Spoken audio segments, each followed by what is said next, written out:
大春，你敢不敢再赌一次？一哥，老张他们说下游有吃人的妖怪里，黑石帮起码管饭，虽然吃不饱，嘿嘿。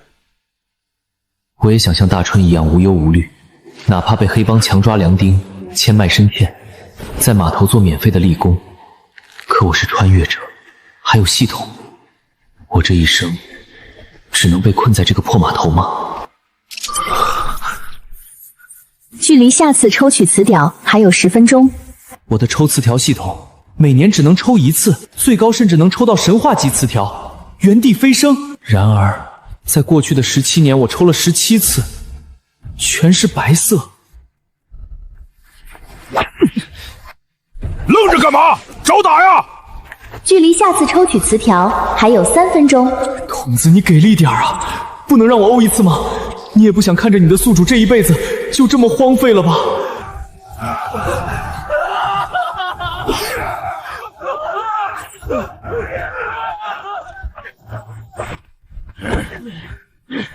黑石帮不给工钱也就算了，经常打我也忍了，饭竟然也不让吃饱。系统，求求你让我欧一次吧！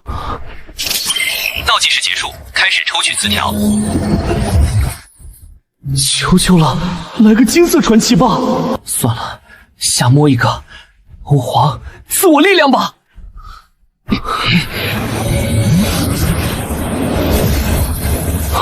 灵彩，神话词典，0.001%的神话概率。等等，我还活着吧？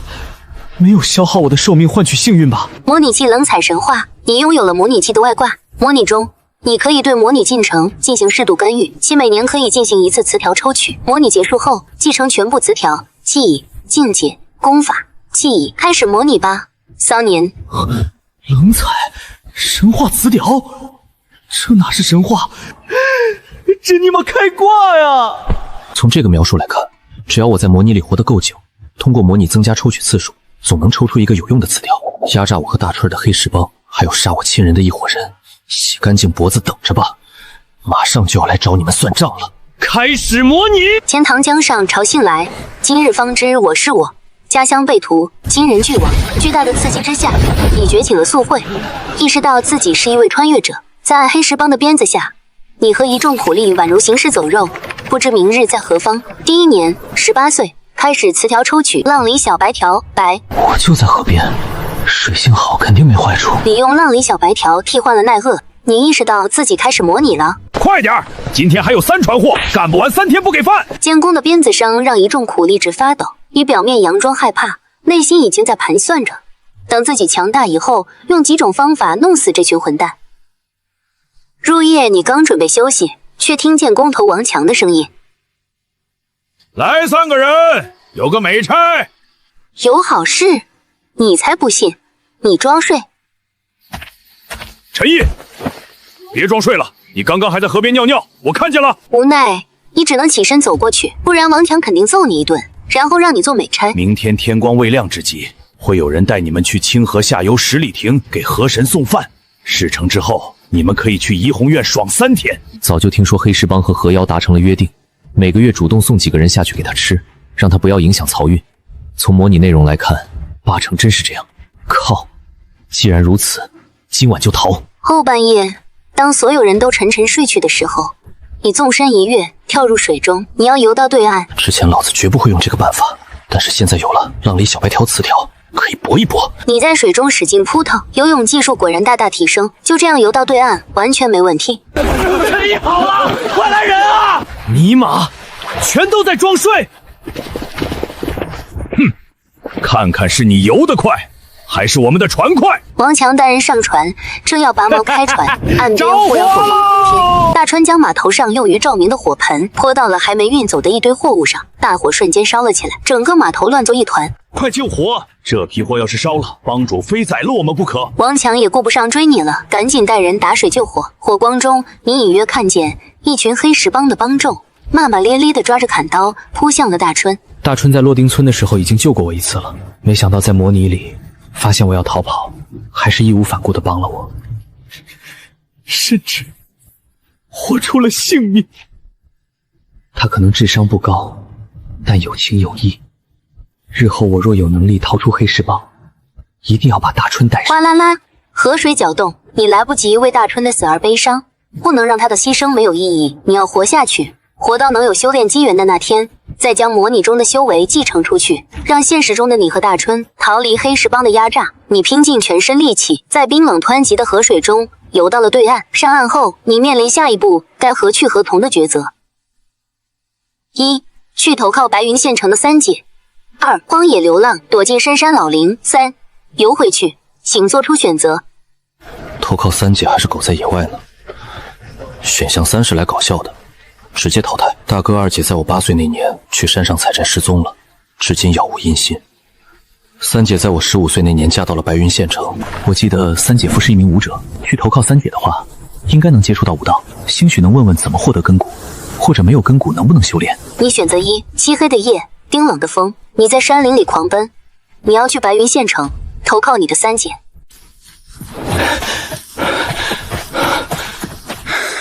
你一路逃命，远离黑石帮的追捕。再翻过一座山，就到白云县城了。忽然，一群人影从林子里窜出，堵住你的去路。你遭遇山贼了，领头的还是个女山贼，膀大腰圆，满脸横肉。此山是我栽，此树是我开。女侠，我没钱。女山贼把你里里外外都搜了一遍，好像还趁机占了你的便宜，多次对你实施攻击。果然是个穷鬼。不过你长得挺俊，我前夫刚死，你来的正好。把他带走。你被山贼们五花大绑扛到了山上，穿上新郎官的红衣服，盖上红盖头，坐在洞房里等着新娘来掀起你的头盖骨。你听着外面山贼们的高谈阔论，大概知道了，抓你的女山贼叫许玲珑，他爹徐虎是这飞虎寨的大当家，听说女儿要6婚，徐虎高兴坏了，父女俩这会儿就在洞房外。徐虎连连叮嘱女儿，这回要小心呵护，一定要把孙子怀上。你听得头皮发麻，突然意识到许玲珑的前夫们都是怎么死的了。小相公，让你久等了。你知道你又在劫难逃了，但是不能就这样束手就擒，就你这长期营养不良的小身板，会被压死的，必须反击。娘子，你让我自己来。好，就听你的。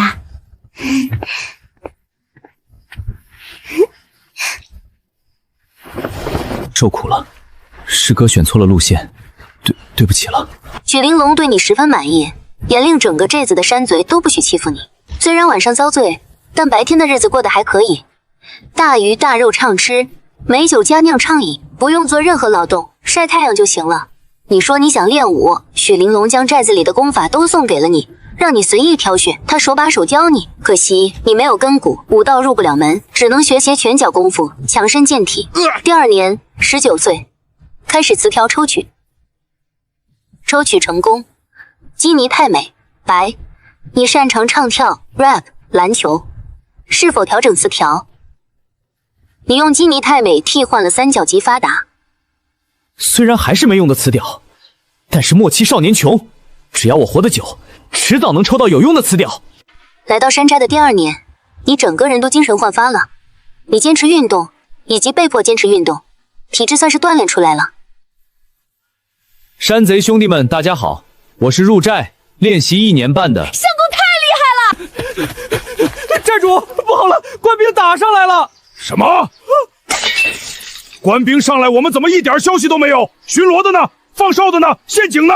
是二当家，他私通官府，带官兵朝我们运货小路上来的。你听到这些，双眼放光，逃跑的机会来了。突然，一只大手抓住了你的手腕。相公，跟我来。许玲珑力大无穷，你根本反抗不了。他把你带到一个山洞前，一直往里走。这个洞可以通到另一座山，只有我和我爹知道，不会有人追你的。快逃吧！我逃吗？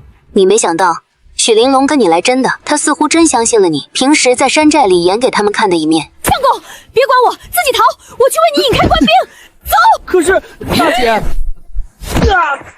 我又不是山贼，我怕什么官兵啊？许玲珑手持2把大锤，义无反顾地冲向了官兵。看着他虎背熊腰的背影，你在思索该何去何从。1. 深入山洞，从山中密道离开。2. 返回山寨和娘子并肩作战。3. 串通官府，将山贼彻底消灭。请做出选择。模拟中的我，人在局中可能会被情绪影响，但现实里的我却是绝对理性。第一次模拟很关键，一定要苟久一点，活下去，多抽词条，拿到武道的机缘是这次模拟唯一的主线。你选择1。此时不留，更待何时？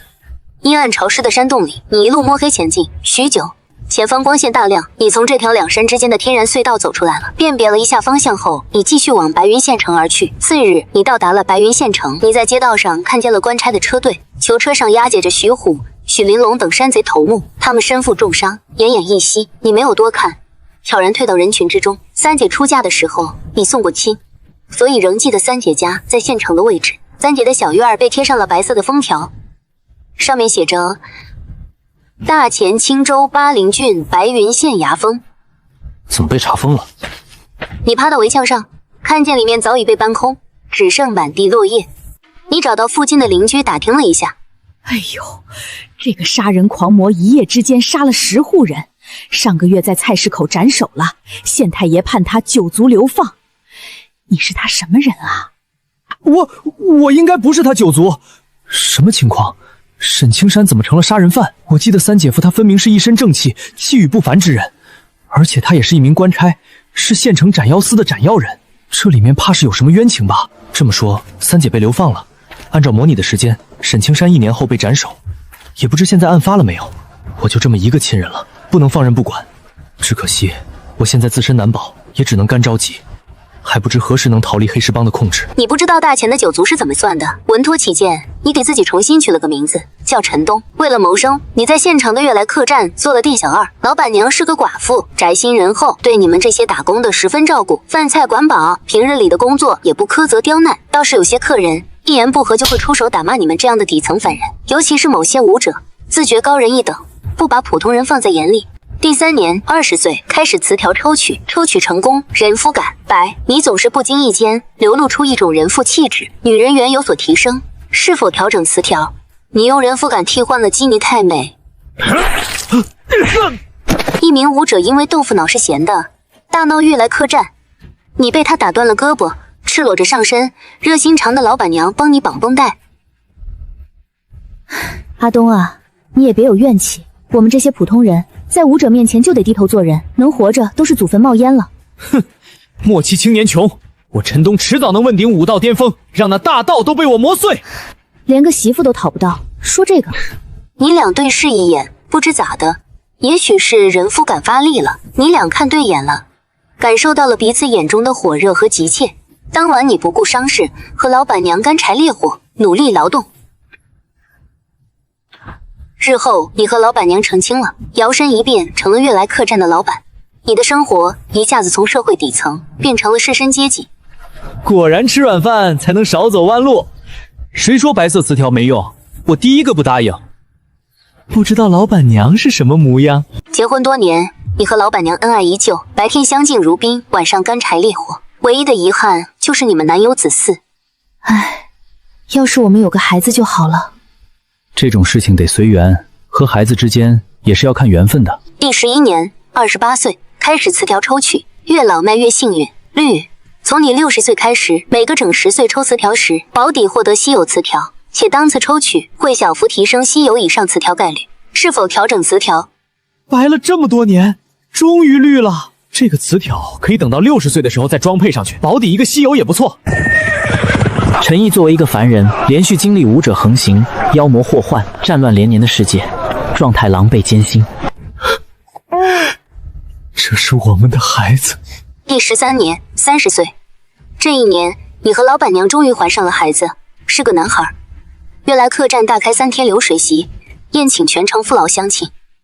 孩儿他爹，你也太铺张了。咱们这些年虽然挣了些钱，可总有很多风险呀。与其让那些盗贼偷了，让县太爷用各种名目收走，我还不如换个高兴。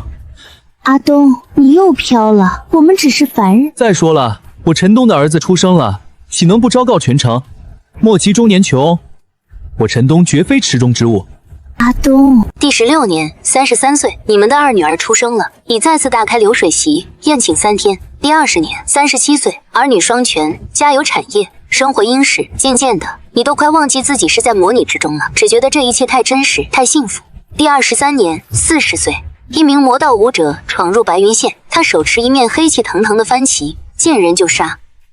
斩妖司的斩妖使被惊动，与他大战数日，终是拼着同归于尽，将他重伤。魔道武者遁走的时候，顺手杀了你的女儿，取走了她全部的精血。老板娘悲痛交加，一病不起，含恨离世。你先葬女儿，后葬妻子，你心如刀割，夜夜惊醒。可是你还有儿子，你知道你不能倒下。爹，我害怕。第33年，50岁，南疆出了一位惊才绝艳的女帝，她整合南疆各国，将零散的南疆百国拧成了一股绳，反攻中原。战线一路从南向北推进，白云县眼看就要沦为前线。你的儿子决定奔赴战场，保家卫国。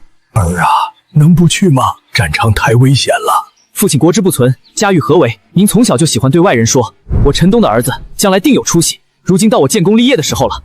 你送儿出城，目送他远行。这一刻，你似乎一下子老了很多。第35年，52岁，你收到了儿子的骨灰和遗书，2年的提心吊胆，终是等来了这样的结果。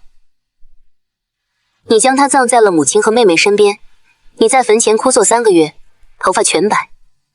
第37年，54岁，大前皇朝连年吃败仗，白云县被女帝攻下，成了南疆百国同盟的地盘。你的客栈不能幸免，明面上的钱财几乎全被搬走。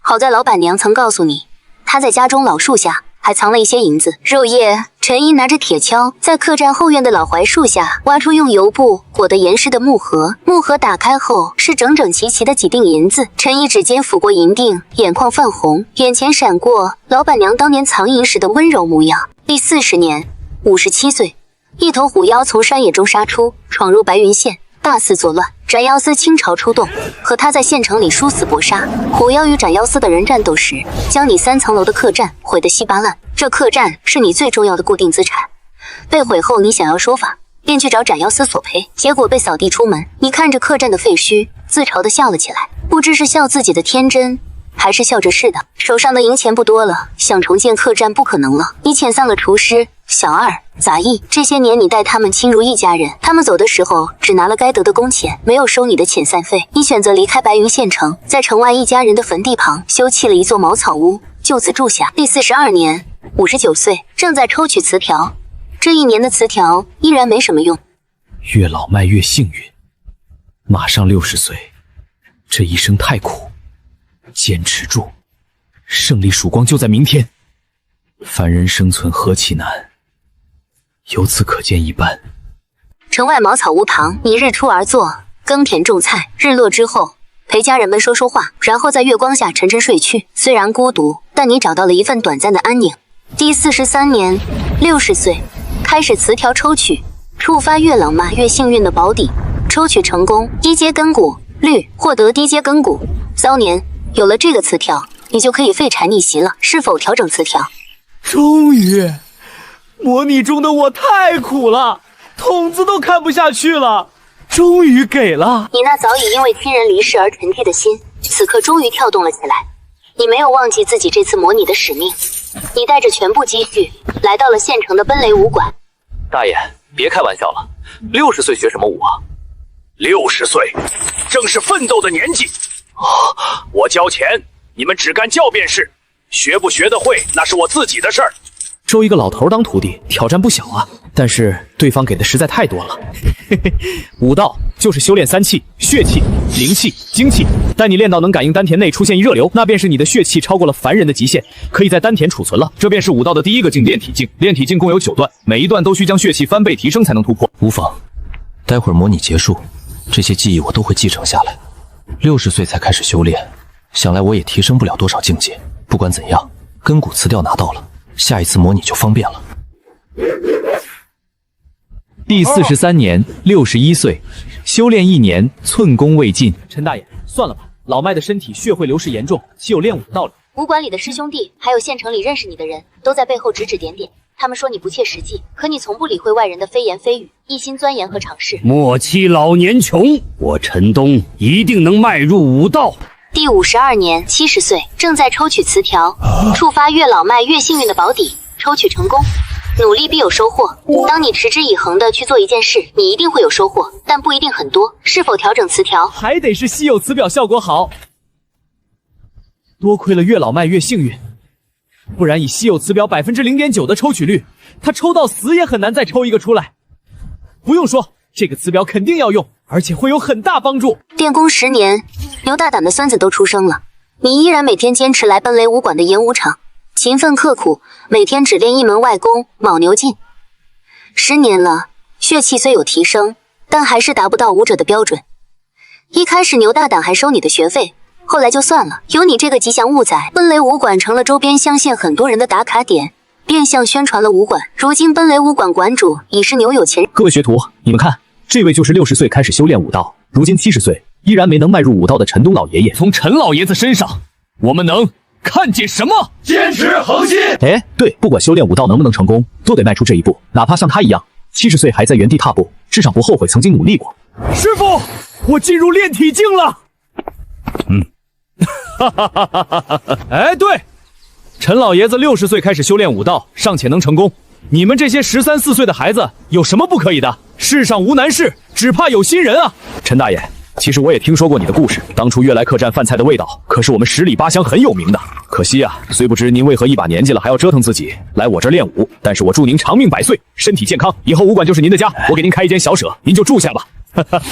你依然没忘记这一生的使命，多抽词调，多练武，模拟结束后继承的越多越好。你知道自己根骨低，而且年纪太大，修炼速度特别慢，所以不浪费时间学习武学，只练外功提升血气。第61年，79岁，武道入门后，你的修为缓慢提升，如今达到了炼体3段。这些年虽没经历妖魔、战乱、武者灾祸，但你的身体还是不受控制的滑向了衰败的深渊。一场突如其来的风寒令你偏瘫在床，没法再练功了。牛大胆也老了，武馆生意遭到了武道宗门的冲击，收不到徒弟，已经濒临倒闭。好在早年收徒赚了一些钱，他雇了下人照顾你的起居。今日他听说你状态不太好，连忙过来探望你。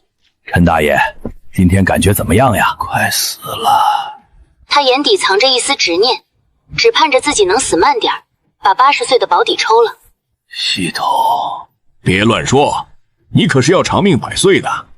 大胆呀！活100岁哪有那么容易？我中年丧偶，白发人送黑发人，一辈子的营业毁于一旦，我这颗心早就千疮百孔了。陈大爷呀，人这一生，苦难的日子是主题，幸福的时光才是插曲呀。第62年，80岁开始词条抽取，触发越老迈越幸运的保底，抽取成功。认真的一拳。绿，当你不使用武学，用拳脚普攻时，破坏力最高提升10倍，且不会因为反作用力骨折，但是每次会脱落一根头发。是否调整词条？厉害！活生生吊着一口气，撑到了80岁的那一刻，这么敬业的我实在不多见。不过他这一辈子确实太苦了，希望下辈子有武道基础了，能模拟的舒服点儿。你选择了否？你老死了。模拟评价：月入寒江浪里腾，红尘几度藏残灯，酷之60遇春风，游向苍天全作声。恭喜你获得以下继承：62年的游历技艺，炼体3段的修为，认真的一拳，努力必有收获率等62个词条，外功牦牛劲，入门。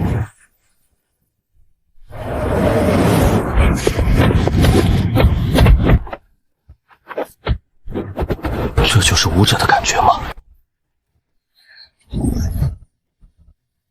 从凡人提升着炼体境，也是武道境界的提升。你可装备的词条数，各品这词条的概率跟着提升了。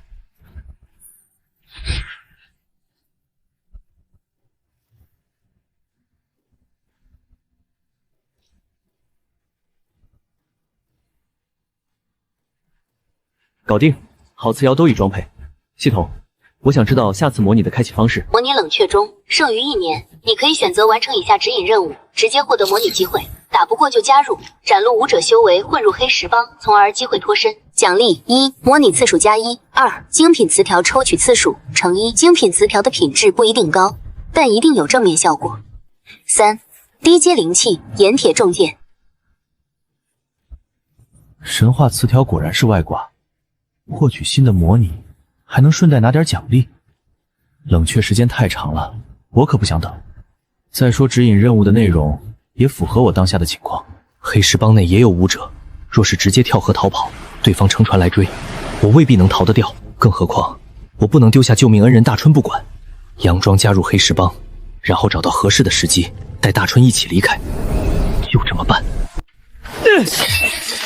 妈的，天天馒头加稀粥，还吃不饱，还吃不饱！书生靠这些养不活，何况是我们这些苦力？陈毅疯了，他想被鞭子抽死吗？难道他喜欢被鞭子抽，故意找事儿？哦，我听说有些人是这么变态的。陈毅，你想干什么？我不知道我要干什么，我就是想摔碗。大川，你又想干什么？你个傻子！让你闹事儿，鞭子吃少了是吧？好打！把鞭子给我！你想造反吗？造反？你也配用这个词？真当自己是土皇帝了？陈毅，你敢打监工，能不能干了？把他抓起来！哼，一群普通人，不过是占着人数众多罢了。我现在已是炼体3段，肉身强度早已超越凡人极限。另一方面，超兽的痛觉词条早已将疼痛感弱化到了极致。你身手这么好！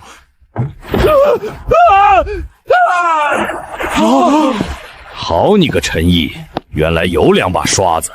今天不让你吃点苦头，你怕是不服管教了。什么情况？陈毅，你别疯！这里是我们黑石帮的地盘，你知道我们帮主是谁吗？那可是江湖人称黑血铁爪的13。我让你狗仗人势！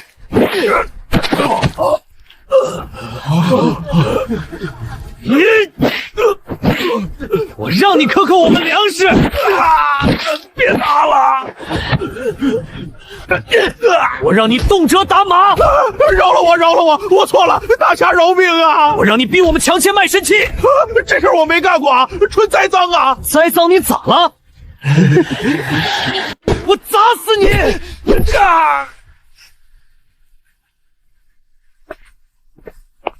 这小子是谁？帮主，那小子叫陈毅，3个月前和一个傻子从清河上游飘下来，被弟兄们抓来做码头立功了。老四，这陈毅看样子是个练家子，王强根本不是他的对手，你去跟他过过招，掂量掂量他到底有多少斤两。好嘞，老大！小子，你快把他打死了，跟我过过招。四当家可是堂堂武者，我岂是你的对手？这不是以大欺小吗？这黑石帮里本就没几个武者，他们只要发现武者，定然会想方设法吸纳，这正是我要的机会。哈哈哈哈！明人不说暗话，你不也是武者？武者也分高低，我不过是个初入武道的新手。我炼体6段，不欺负你，只要你能打疼我，今天的事儿既往不咎。我还可请示帮主，让你做黑石帮4梁8柱，不用再做苦力。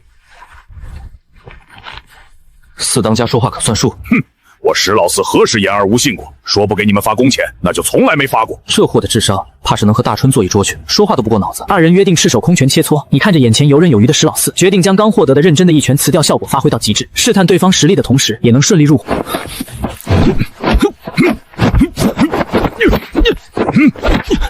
就这点程度吗？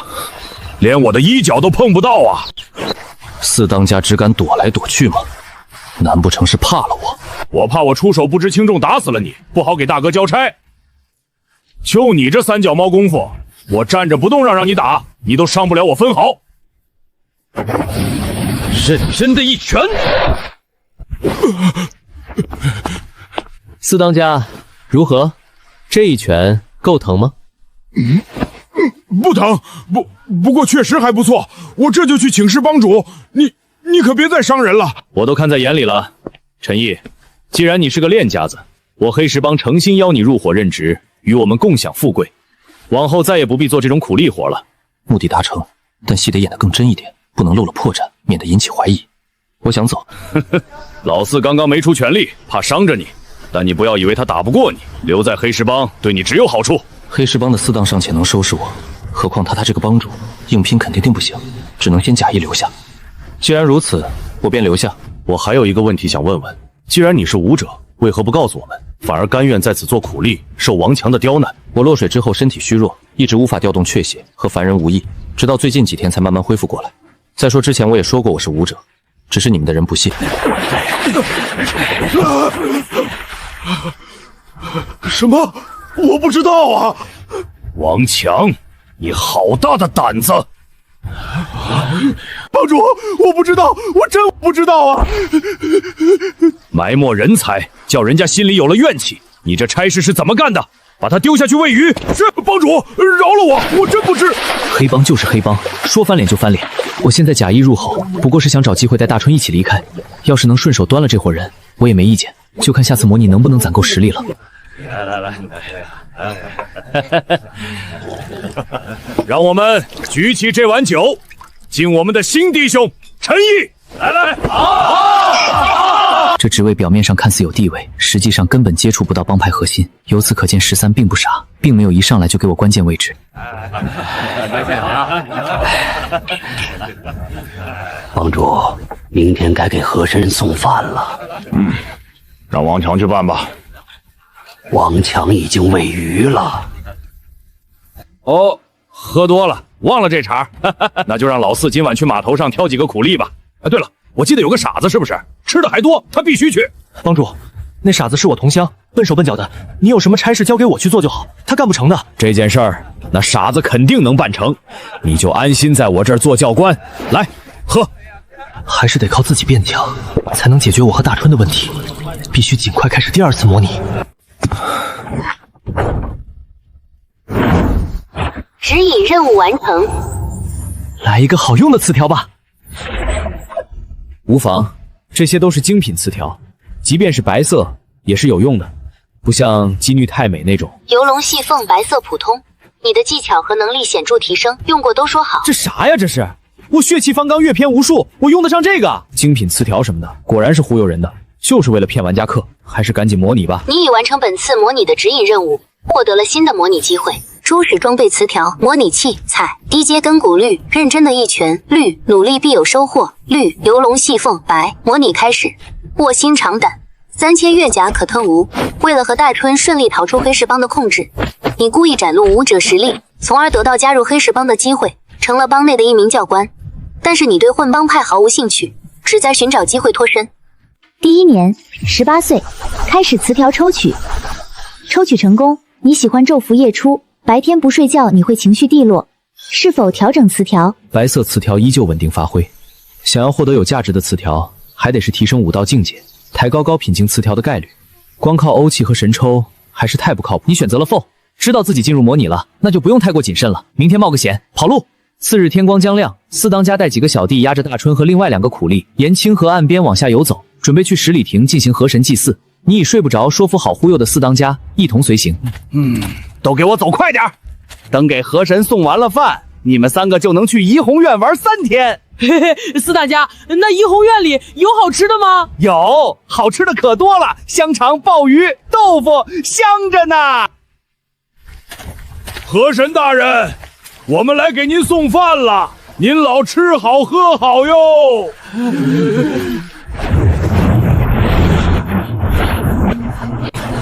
去你的吧！陈教官，你这是干什么？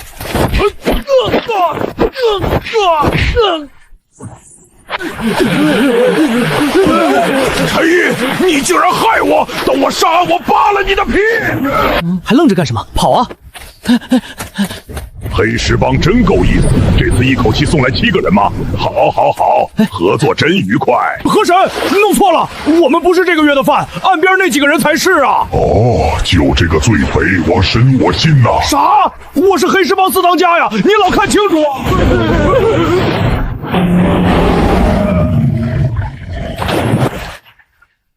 四当家一行人葬身鱼腹，前路未知，你该何去何从？带着大春浪迹江湖显然不现实，我不可能照顾他一辈子，总得让他学会自力更生。那就去三姐那儿看看吧。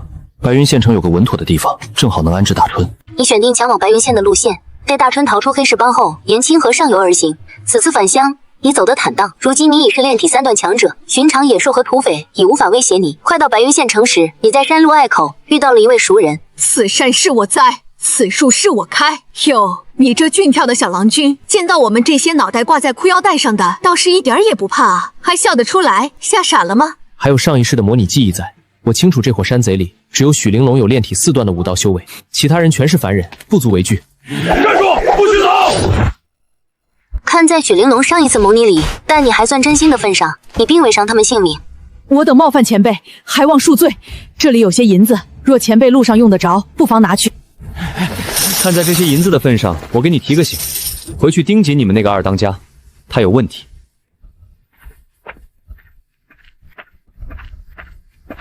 这次没掉进山贼窝里，能比上一次更早到三姐家，应该能弄清楚三姐夫到底出了什么事。上一世模拟里，三姐夫沈青山竟然成了杀人狂魔，害得我被砍头，家被查封，亲人被流放，我到现在都摸不着头脑。三姐看人的眼光不至于这么差才对。次日，你带着大春抵达白云县城，顺利找到了三姐陈韵的家。万幸的是，这一次你看到的不是贴满封条的大门。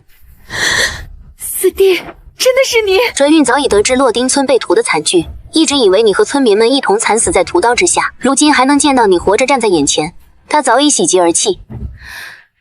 大恩不言谢，谢谢你救了我四弟，若不是你，我在这世上连最后一个娘家亲人都没了。不用谢，陈毅是好人。入夜，三姐夫沈青山当差归来，看到安然无恙的你，眼眶也瞬间湿润。陈韵做了满满一桌子菜，庆祝你们一家团聚。四弟，感谢上苍，让你平安归来。往后我和你姐……三姐夫无需多言，来干！千言万语都在酒里。第二天，你带着大春来到了悦来客栈，这里是你上一世经营了一辈子的地方。客官里面请，打尖儿还是住店啊？老板娘，我想介绍我兄弟来给你当杂役。他虽然性子憨直，复杂的活计做不了，但他有一把子力气，重活都能放心交给他。我梅三娘虽是个热心肠，但如果脑袋瓜不灵光，怕是店里的活计也应付不了。他不要工钱，管他吃饱就行。哎呦，你这么说，我要是不招他来做事儿，都有些良心不安了。行，这兄弟我留下了。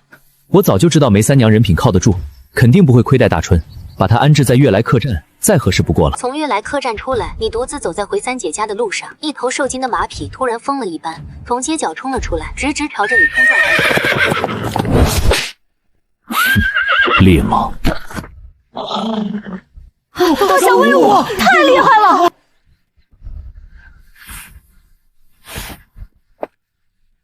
看来我这个小舅子，如今已是一名踏入了炼体境的武者了。当晚，沈青山便找到你，和你深入交流了一番武道之事。你无法说出模拟轮回的真相，只谎称有位白胡子老人录赠你秘籍，才修出了炼体境的修为。四弟既然天生有根骨，便万万不能浪费了这天资。这些是我沈家的家传功法，可惜到我这一代已经失传太多，只剩下这4本。不过这些都是中阶功夫，若是你能熟练掌握，在这小小县城里谋个好差事，简直易如反掌。姐夫大恩大德，陈毅没齿难忘。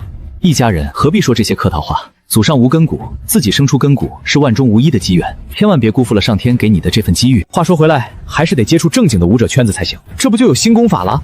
每次选投奔三姐，果然没选错，自己在江湖上乱窜，根本摸不到武者圈子的门槛，一直和凡人打交道，根本没用。对我们平民武者而言，武道共有6大境界，分别是炼体、聚灵、淬魂、金身、灵海、凝神。为何要单说对平民而言？因为凝神之上的境界和我们平民没有半点关系，能修炼到凝神境已经是万中无一的人中龙凤了。功法品质从低到高分为低阶、中阶、高地阶、天阶。地阶、天阶功法，你全当他们不存在就好。每一本都是战略级的资源，全被皇室和顶尖武者势力牢牢掌控。像我们这样的一本高阶功法，都已经是天大的机缘。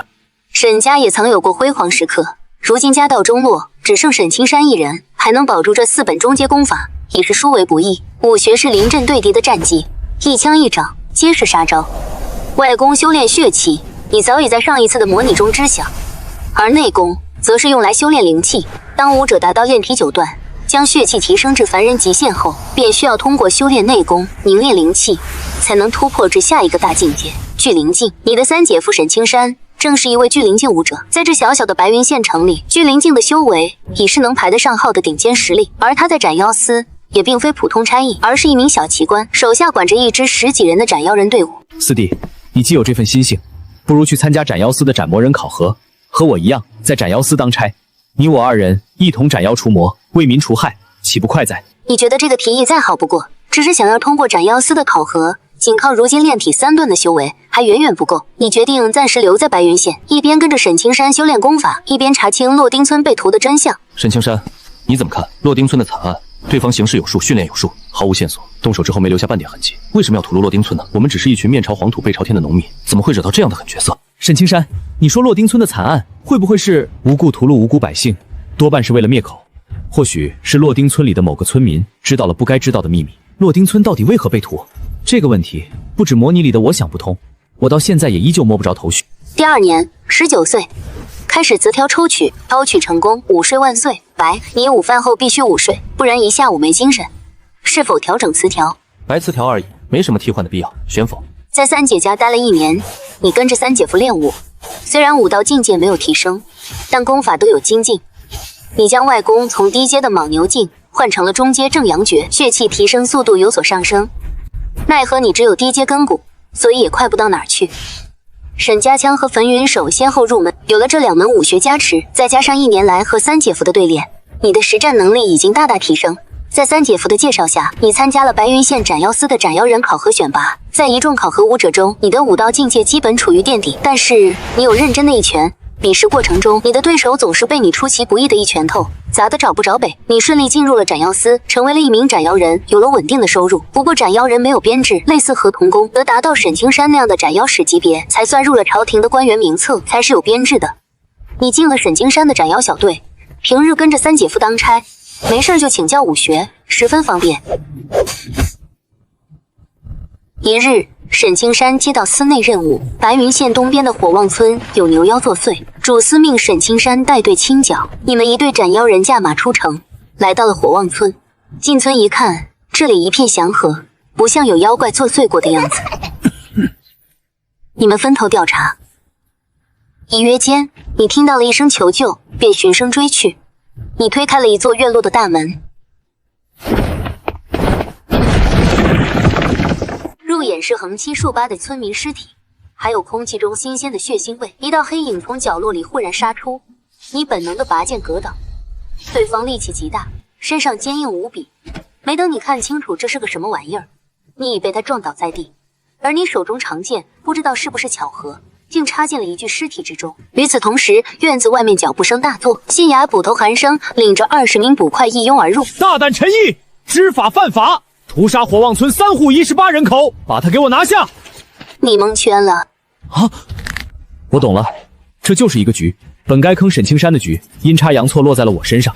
哼，官差明显是早就在这儿做好了准备，谁进这个院子他们就抓谁，能调动县衙捕快和捕头的只能是县令了。这个白云县令有问题啊！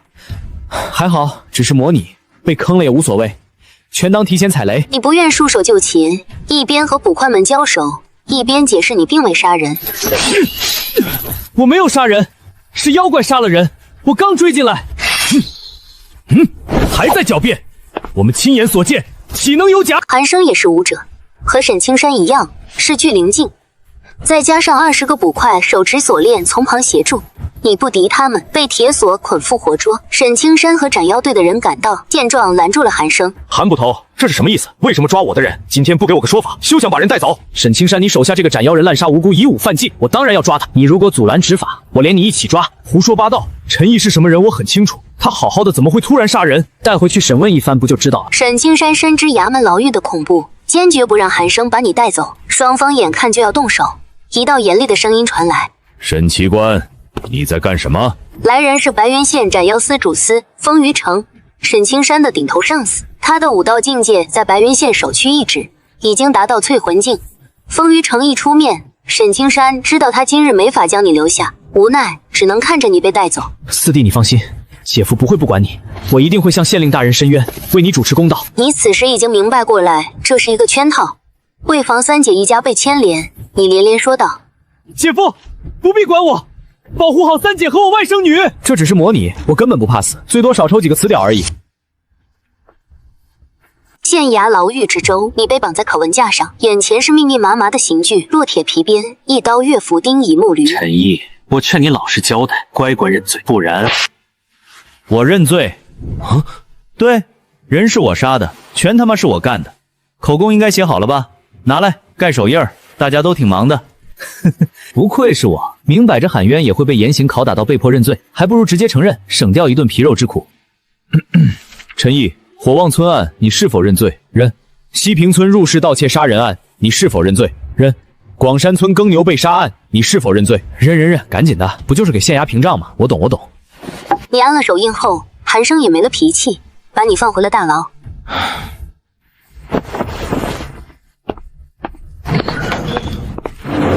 没过几天，衙门升堂，那肥头大耳的县令坐在上面，走了个过场，最后判你充军。发配充军，判你个充军3000里，退堂。充军？正常情况肯定是砍头的，就像上次模拟里的沈青山，怎么会改判充军？今年和南疆那边战事紧张，官家大发圣恩，凡是死罪情有可原的，皆可改判充军。想来是我一口气给这县太爷平了这么多悬案烂账，所以才算情有可原了吧？上路这天，一对钢钩灵器插进了你的琵琶骨，封锁了你血气的运转，令你发挥不出多少武力。陈月和沈青山带着他们的女儿来送行。该走了，别耽误时间。三姐笑脸盈盈地走上去，给这俩衙役塞了一些银子。2位官爷，不妨去喝点小酒，暖暖身子再出发，也不迟哈。别说太多话啊！是。看着三姐对俩小官差卑躬屈膝的样子，你心里很不是滋味。是姐夫无能，救不了你。陈韵已经控制不住眼泪了。四弟，你姐夫也尽力了，只能改成充军。你这才知道，没有死刑是因为沈青山在外面的走动。这次恐怕把三姐一家的积蓄和沈青山祖上留的财富全部掏空了。三姐，姐夫，别担心，充军挺好的，万一我立了军功，说不定还能荣归故里呢。沈青山心里很明白，在这武者的世界，一个底层武者想在战场立功有多难。四弟，城外20里，我安排了2位亲信接应，到时候他们会冒充劫道匪徒，打晕差役，之后你便不必如此。四弟，县令威胁过你，如果敢跑，就连做你三姐一家。你不想牵连他们，舅舅早点回来。三姐一家目送着你离去，她已经哭成了泪人，还不懂事的外甥女冲着你挥手。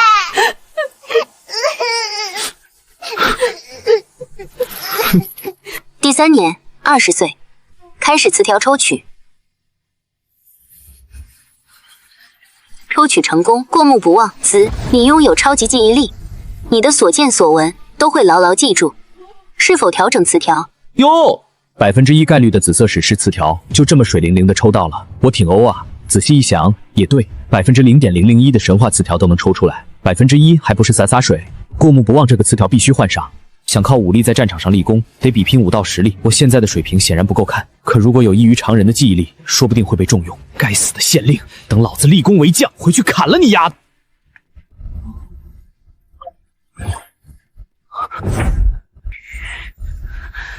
白云县位于大前皇朝的青州巴陵郡，大前统一了整个中原大地，有2京18州。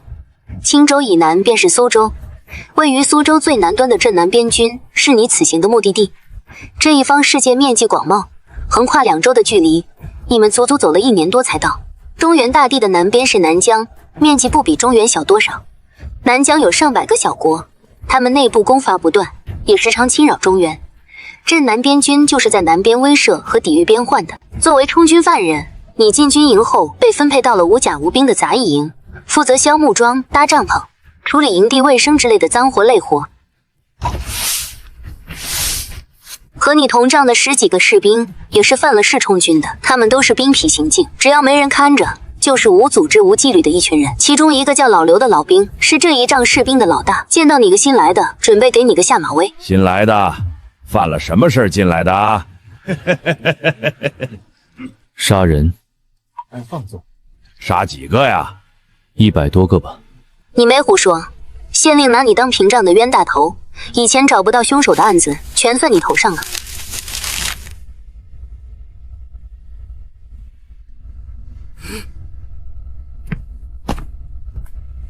陈老大，你不知道，南边到了冬天也冷，这帮管军需的混蛋层层盘剥，发给我们的棉被里面摸不到几块棉花，你多盖一床省得冷。老刘老大，我这什么老大？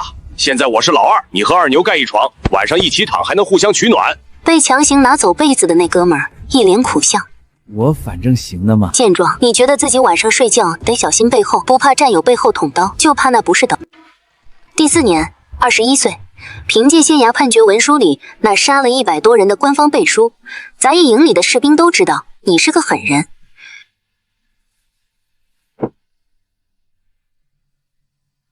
有时行军途中会和敌军遭遇，老刘他们这些老油条就会教你怎么偷生，吃腐烂食物拉肚子，提前避战，打起来装尸体，为了逼真砍自己几刀。打起来装尸体，为了逼真砍自己几刀。第5年，22岁，你已经逐渐适应兵营的生活，只要得空你就默默练功。这一日，你路过新兵营，看到一个脸上有麻子的人，过目不忘，让你能记住所有见过的人的面孔，所以你认得他。你分明记得，大约1年前，在行军途中被南疆军队打伏击的时候，这个麻子脸的男人是敌军中的一名马弓手。卧底吗？敌人从外面打进来，多多少少能有所防备，身边有卧底背刺，那这日子可过得太提心吊胆了。你不敢肯定，没有立刻去揭发，而是通过和杂役营的兄弟不断换活，以盯着这个麻子脸，倒不是为了立功，而是怕他搞事坑死你。麻子脸结束新兵营的训练后，被分到了火器营，你发现他主动申请做火药看管。张三，火器营营长同意了，你瞬间明白他想干什么了。这是一个月黑风高的夜晚，最近几个月都没有战事，将士们的警惕心下降了很多。严禁明火的火药库里，麻子脸手持一个火把，借着职务之便溜了进去。这一炸足以让前军乱了阵脚，没了火药，他们的火器就派不上用场，我大苗国的项军将再无阻力。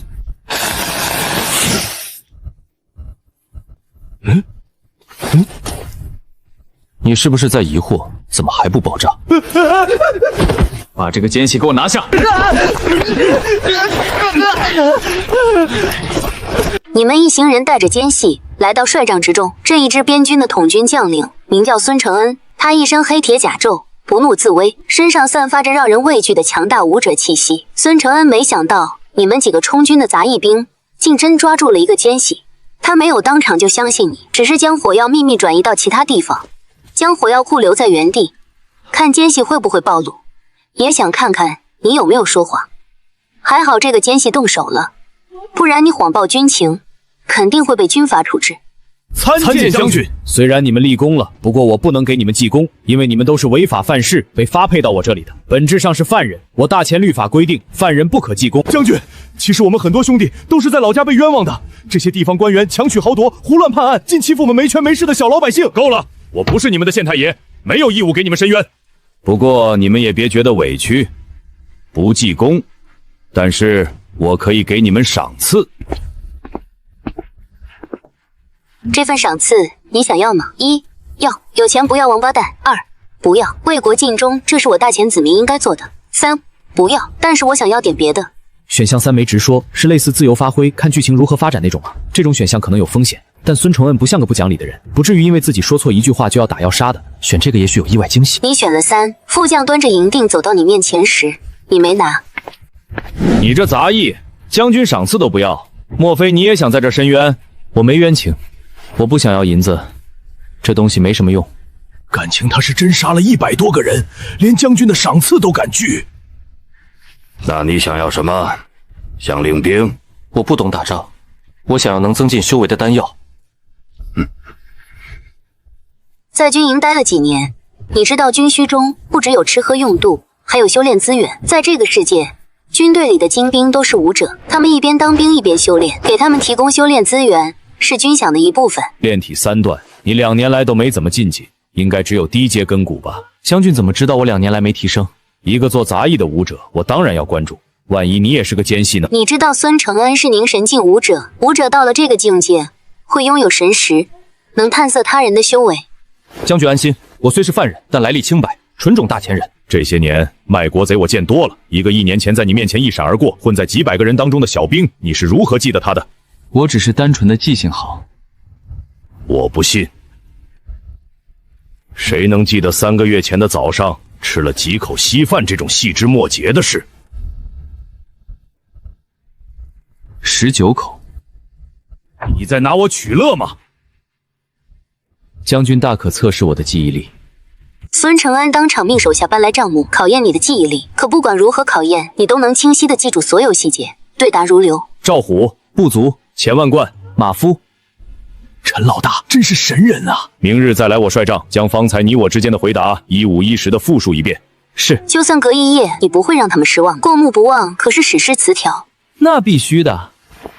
史诗词图的含金量可不是闹着玩的。次日，孙承恩终于相信你天赋异禀，天生拥有超级记忆力。如此良才，放你在杂役营里浪费了，不如留在我军中做个参军。我虽不能给你记功，但可以将你所有的功劳和付出都换成你想要的丹药和晶石。五行晶石类似修仙世界中的灵石，武者能直接吸收里面的天地精华，增进修为或补充3气，是最宝贵的能源资源。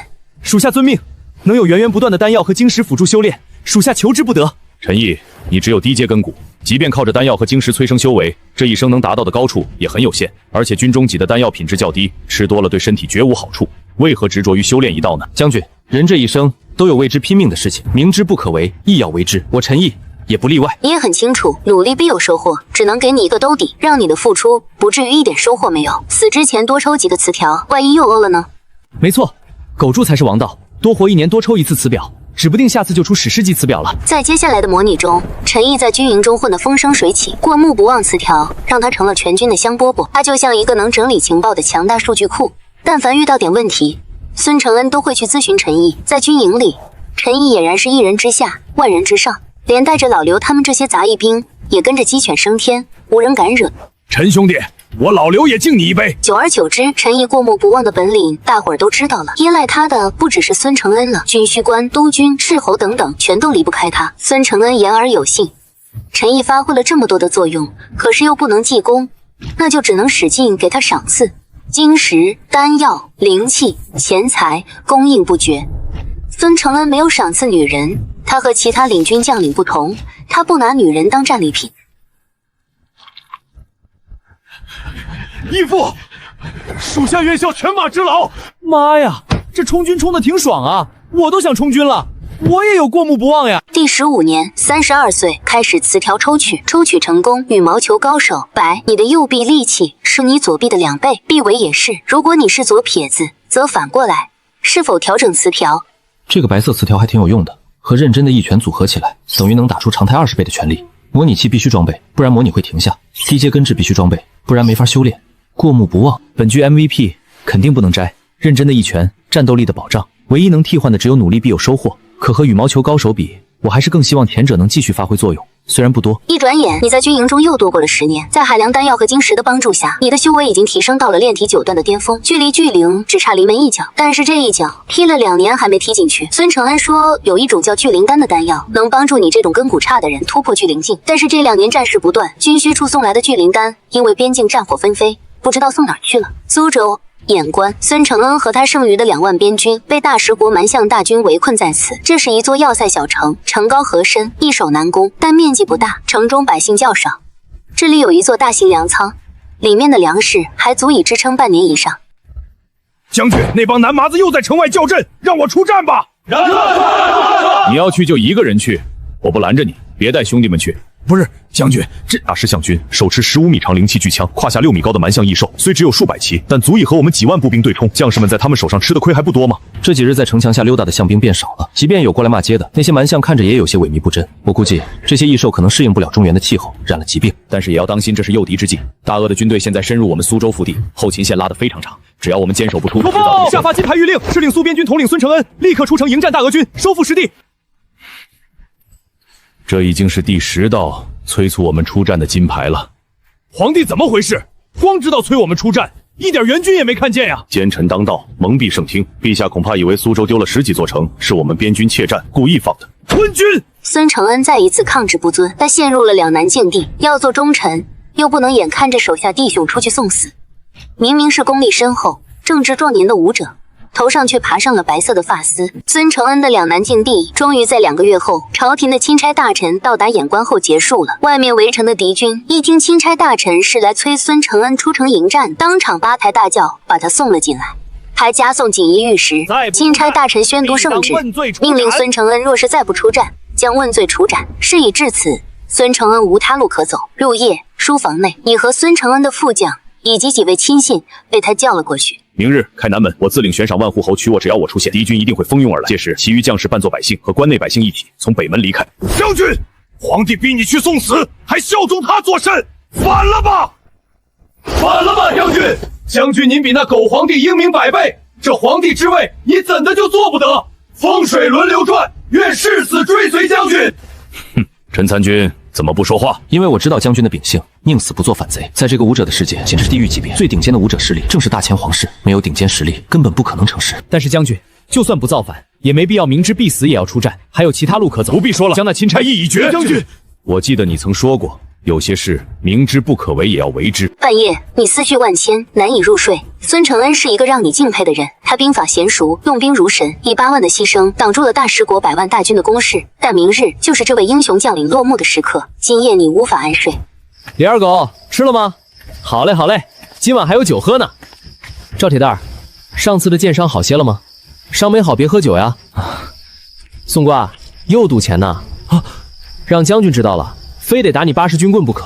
你走着走着，看到不远处一群士兵围在一个大火堆旁，伏在几张桌子上低头抄抄写写。定睛一看，正是孙承恩的亲兵，个个都是金身以上境界的武道高手。真是太阳打西边出来了，大半夜的不喝酒睡觉，居然在写字。他们不是在练字，是在誊抄各自的家传功法。这些人家里要么没有后人，要么后人没有根骨。为了避免死后家传功法失传，他们决定今晚每人各抄一份带在身上。明日一战，只要有一个人活着，就负责将其他人的功法传承下去。虽说家传功法不外传，但我等沙场兄弟比亲兄弟还亲，互相学习传承，一点也不碍事儿。其实何必这么麻烦？而且万一，我是说万一你们都没活下来，今晚通宵抄写也白抄了。这样吧，我帮你们把这些功法给记住，如果我能活下来，我就开个武馆，将你们的家传功法发扬光大，如何？哎呀，怎么把陈参军的神仙脑子给忘记了？他看一眼就能记住了。得到众人的允许后，你没费多少时间就把30-40本涵盖外功、内功、心法、武学的功法、剑术记在了脑中。我都记住了，定不负所托。次日，南门洞开，孙承恩身着将军甲，手持2丈矛，身下红鬃烈马，身后800亲兵。尔等要战便战，勿伤我城中百姓一人。孙承恩身后的800亲兵跟着将军悍不畏死的冲杀，大破敌军阵型，扰乱了对方的围城部署。围城的大食军见状，纷纷向城南聚拢，是要取下他的首级。北门的防守瞬间变得空虚。陈参军，我们现在已经出城了，下一步呢？军官们沉默，士兵们瞬间明白了孙承恩的真正用意。将军让他们出城，只是为了让他们逃命，根本没有什么下一步计划。好，我李二狗这辈子居然能叫一个大将军为我殿后，哈哈哈！回老家说了也没人信啊，那就不回去了。将军不走，我们也不会走。弟兄们，不准回去！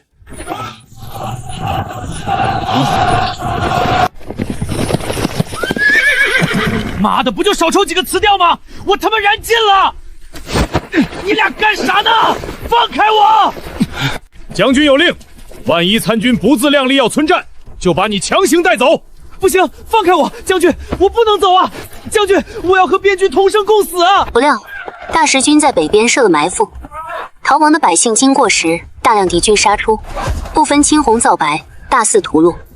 孤身一人的你，在混乱的战场上东窜西逃，流矢在耳边呼啸而过，你脸色惨白，手足无措，只觉得自己随时都要死。这会儿你是一点也不燃了，只想活下去。陈老大，快过来！快进来呀！这里面很宽敞，绝对不会被人发现。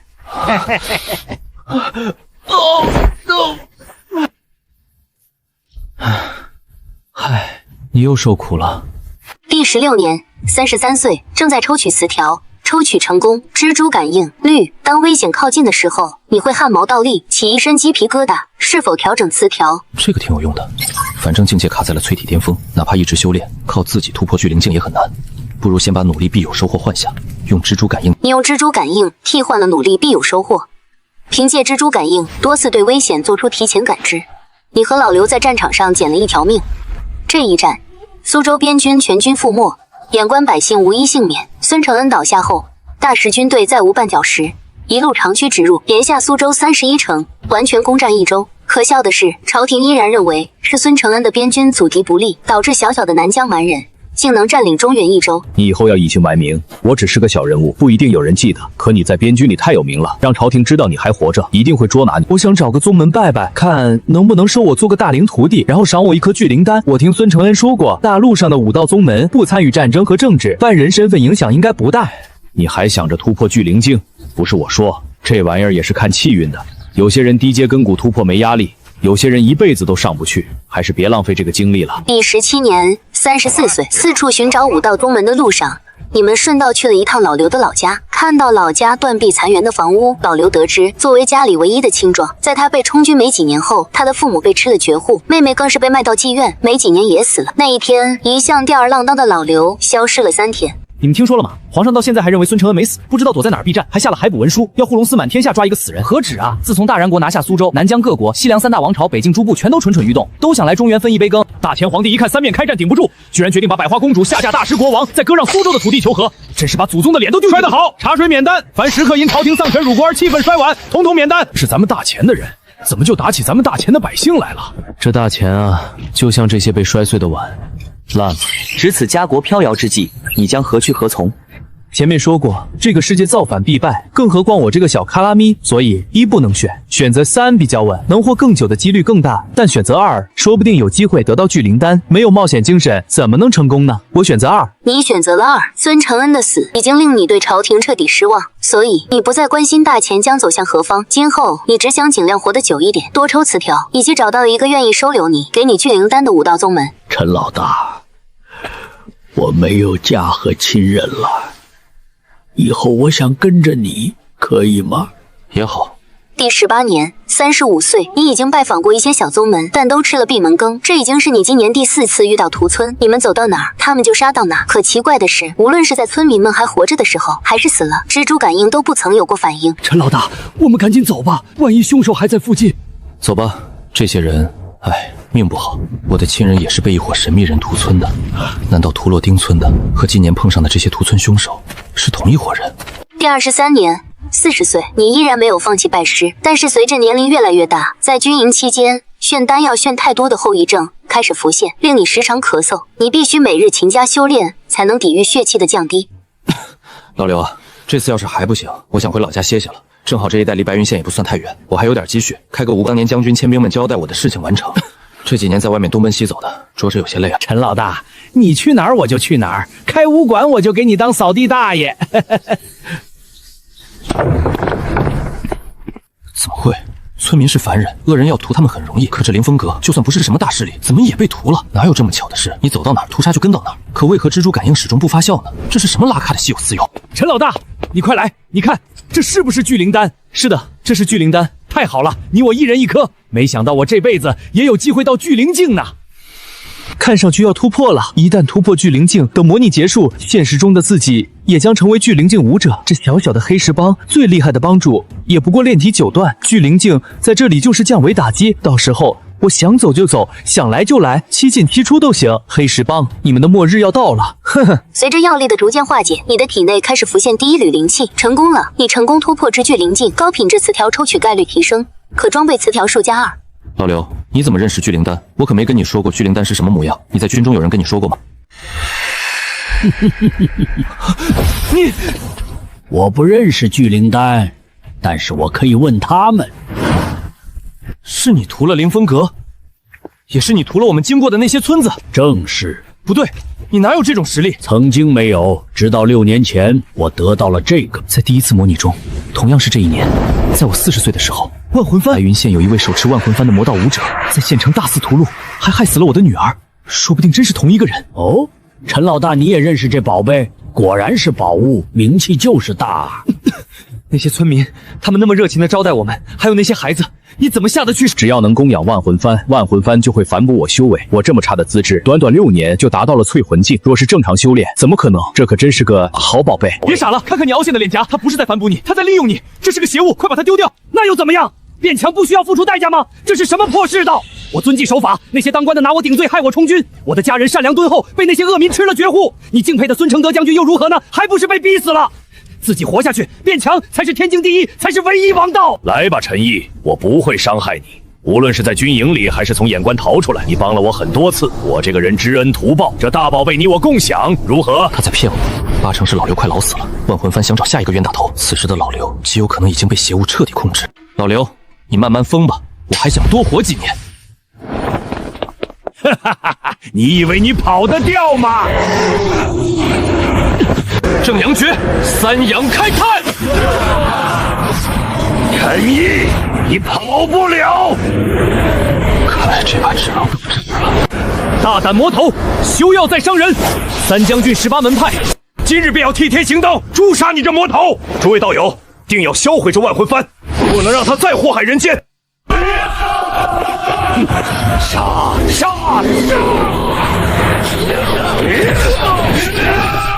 追！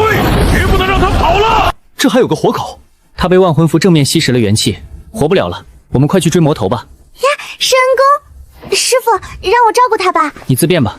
万魂幡里的恶鬼吸走了你大量的生命元气，让你几乎濒死。接下来的日子，你浑浑噩噩的，时而清醒，时而昏迷。你知道有人在照顾你，但是一直看不清他是谁。第24年，41岁，你用蜘蛛感应替换了努力必有收获，你终于恢复了元气，能正常清醒了。你醒了？你听到一个女人的声音，想来就是她一直在照顾你，将你从阎王门前几次拉了回来。久病床前尚且无孝子，人家照顾了你这么久，绝对是恩人。恩公在上，请受。雪玲珑，太好了，恩公醒了，你终于醒了！别跳了，别跳了，屋子要塌了！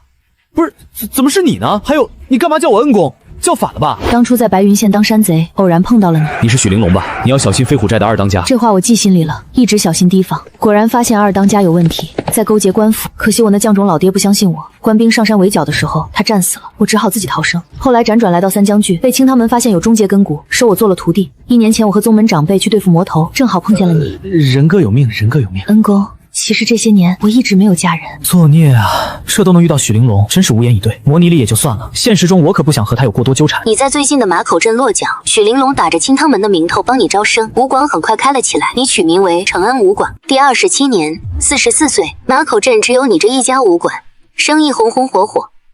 你安心当老板，大多数时候都在养生调理身体。大春，义哥，哎呀，义哥，你也在这要饭吗？来，我给你挪个位子。大春，这是怎么回事？你怎么不在悦来客栈，跑到马口镇来了？他又是谁？三姑父把我交给大春哥哥，引开了官兵，我和大春哥哥一路乞讨，才走到这里。楠楠，我是你舅舅，别怕。你看，我眼角有颗和妈妈一样的小痣。县衙，我迟早要你们血债血偿。第28年，45岁，正在抽取词条，抽取成功，有妖气，律凡妖所过，必留妖气，妖气在你眼前可视化，是否调整词条？这个有用，装上，能看见妖气，以后就能避开很多妖患了。你装备了有妖气词条。第29年，46岁，正在抽取词条，抽取成功，姜还是老的辣子。你的修炼速度、肉身强度、血气等等不会随着身体衰老而衰减，且越老修炼速度越快，最高可以提升5倍。是否调整词条？又出货了。史诗现在装上正好。模拟里的我因为单独和万魂幡已经提前衰老了。你用姜还是老的辣替换了认真的一拳。没想到楠楠竟然有高阶根骨，是个好活。玲珑，麻烦你把楠楠带去清汤门，她有习武的天赋，留在这儿太可惜了。舅舅，你要保重身体，你这2年咳得越来越厉害。玲珑姨送你的药汤要按时吃，别嫌苦。楠楠放心，我会监督一哥吃药的，你早点回来吃晚饭。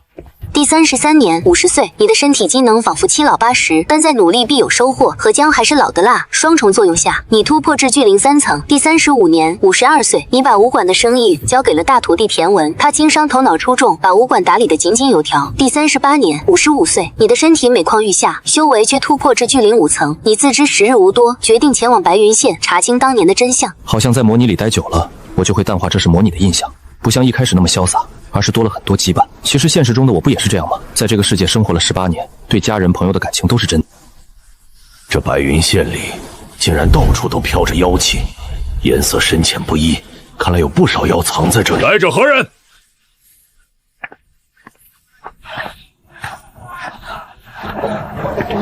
听说这里以前的老板娘人很好，怎么换人了？哎，别提了，10几年前有个魔头拿着万魂幡在县里大肆杀戮，老板娘的女儿也被害死了。老板娘伤心过度，没多久就郁郁而终了。站住！干什么呢？有人闯衙门，快拦住他！羽毛球高手和认真的一拳叠加，打出常态20倍的全力。快去护龙寺，听主司大人！放了县令，大胆狂徒，不怕护龙司诛你9族吗？县太爷，别来无恙。我们认识吗？我不认识你，但是我认识你爹。没想到县令还能世袭，你们这一家到底走了多少关系？什么走关系？我是凭本事科举高中的。行了，别废话了，我今天来只是想查2个老案子。30多年前，有个叫陈毅的斩妖人被你老爹判了充军，还有一个叫沈青山的斩妖司奇官被你老爹判了杀人罪。只要你实话实说，我可以不杀你。我爹断案严明，从未冤枉人。我说是冤枉的，真凶给钱，我们找人顶罪。不对，你没说实话，找人顶罪很正常，但是算计一个斩妖使和一个小奇官，你爹怕是肥油进了脑子。说真正的原因是什么？老壮士饶命啊！我说那个陈毅是个误会，本来火旺村的案子就是想丢给沈青山的，没想到被他撞上了。后来我爹又筹划了一下，沈青山终于上套了。一直算计他是因为沈青山在查衙门的一些命案，那些命案其实都是妖干的。什么妖杀的人？那我们之前抓的都是冤枉的，县太爷为什么要帮妖啊？把妖杀人的案子冤枉给人，为什么？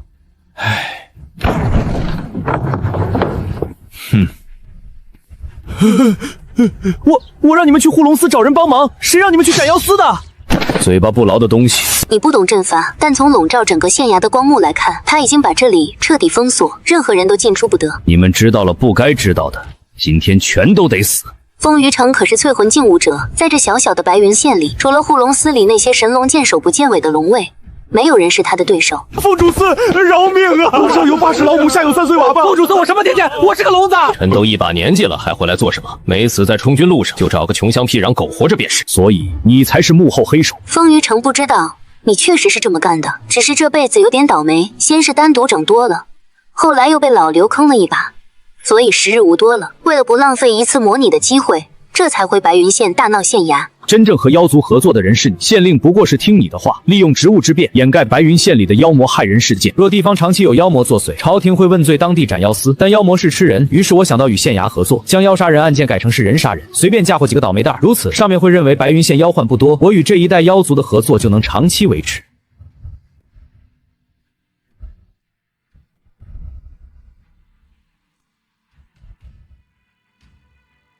你想起了一些细节，当初在火旺村，你中了圈套，捕快们要抓你的时候，风余城也出现在了那里。正是因为风余城出面，沈青山才无法将你留下。眼看着你被官差带走，沈青山发现了这些命案的猫腻，一直在调查。风余城和县令便设计陷害他，只是在这一次模拟中，让你误打误撞栽进去了。你被充军后没多久，他们再次算计沈青山，引发了沈青山的反抗和后面大春带沈思清流浪的事。原来如此，这下我都明白了。小小的白云县竟然水这么深，贪官恶吏妖魔3方竟然串通在一起，拿白云县的老百姓当自助餐呢。这件事很重要，等模拟结束后，我必须去告知三界府，让他收手，免得被封进来看是来得及的。县令和风余城算沈青山是在1年多以后，这会儿的沈青山可能还没涉足这趟浑水。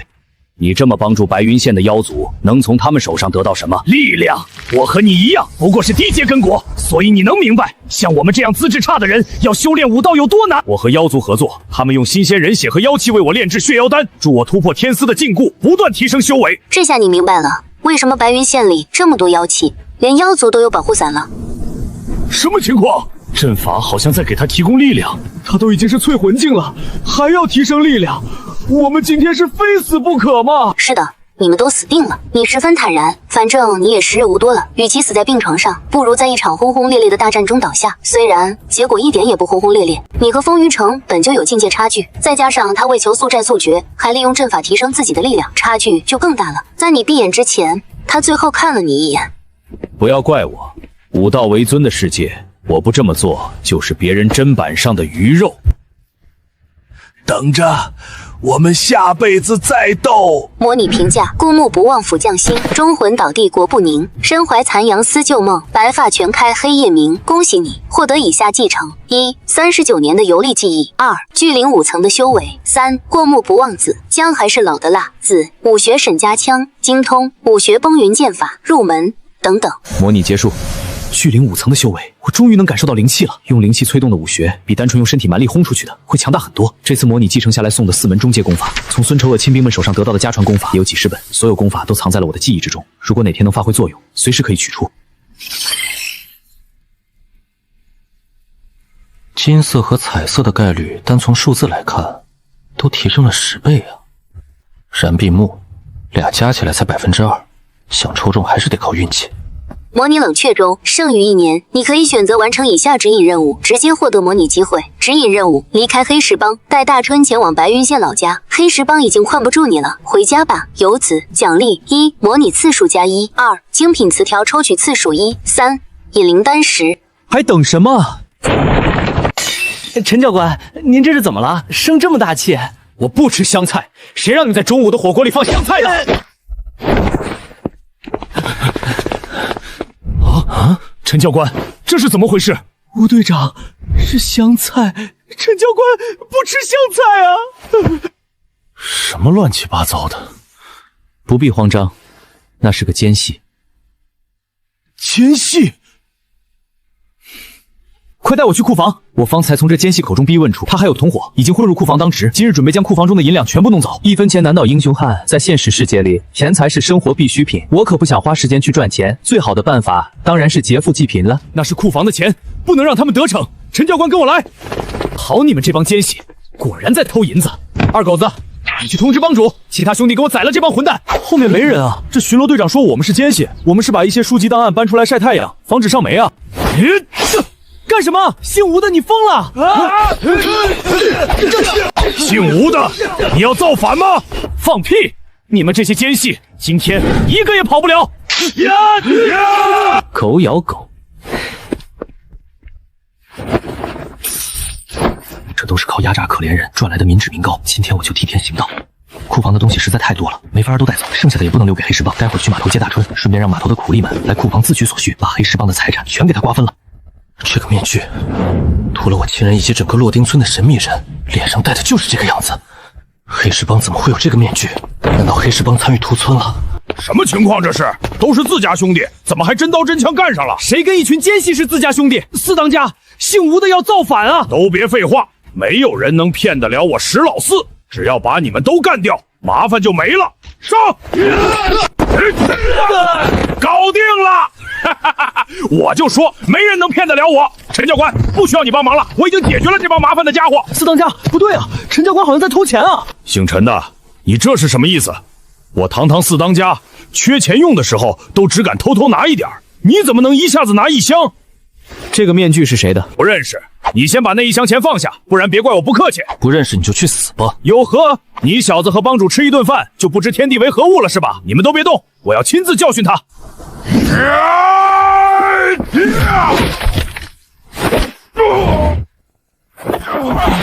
还愣着干嘛？上啊！还有羽毛球高手的作用，让我的右臂能拥有双倍力量，砸箱子的力度更狠了。再问你一遍，认不认识这个面具？陈大哥，我真不认识这个面具，你能不能拿个我认识的问我？我绝不说谎。你们有人知道吗？无妨，等下去码头问问帮主13。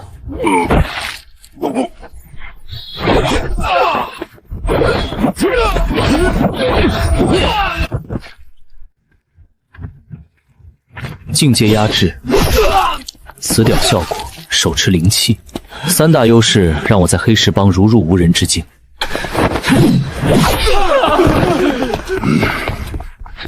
陈毅，你果然是假意投诚。哇，那你可真聪明，这都让你看出来了。给我上，砍死他！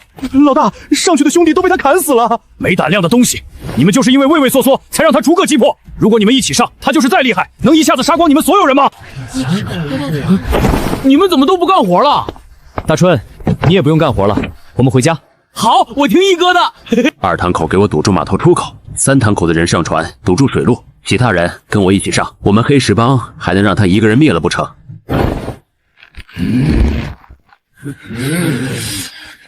我今天就要带他走，我看一下你们谁有胆子拦我。这不仅是境界的差距，也是战斗意识、战斗技巧的天壤之别。我继承了2次模拟的记忆，还从过军，战斗经验之丰富，甚至可以将兵法活用在此刻的对拼之中。上啊！都愣着干什么？帮主，您看不出来吗？他不是炼体境，他那灵气能变得滚烫，肯定是用灵气催动了。他是聚灵境。我用你教我，聚灵境怎么了？他不会累吗？接着上，要上你自己上吧。陈毅，你可别忘恩负义。没有我们黑石帮的兄弟把你俩捞上来，你和你那老乡早淹死在河里了。谁说的？明明是我自己上岸，然后找木头把一哥捞上来的，然后你们才发现我们的。陈毅，这是个傻子，你别信他胡说啊！你觉得我是信他，还是不是陈毅？你早说你是武者，还这么厉害，这帮主的位置给你做都行啊，我给你当苦力都没问题，何必搞成这样呢？有钱不赚王八蛋啊！我抢了你的黑钱，一样是赚钱。我不仅自己赚钱，我还能让大伙儿都赚。你们还都傻站在这里干什么？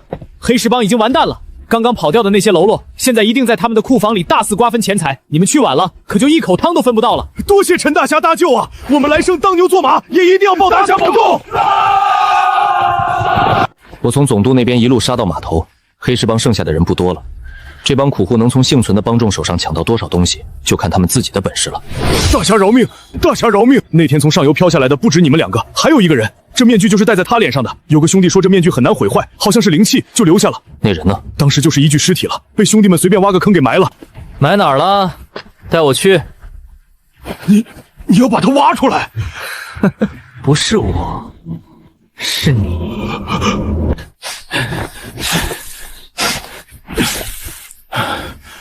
这家伙当时身上有带别的什么东西吗？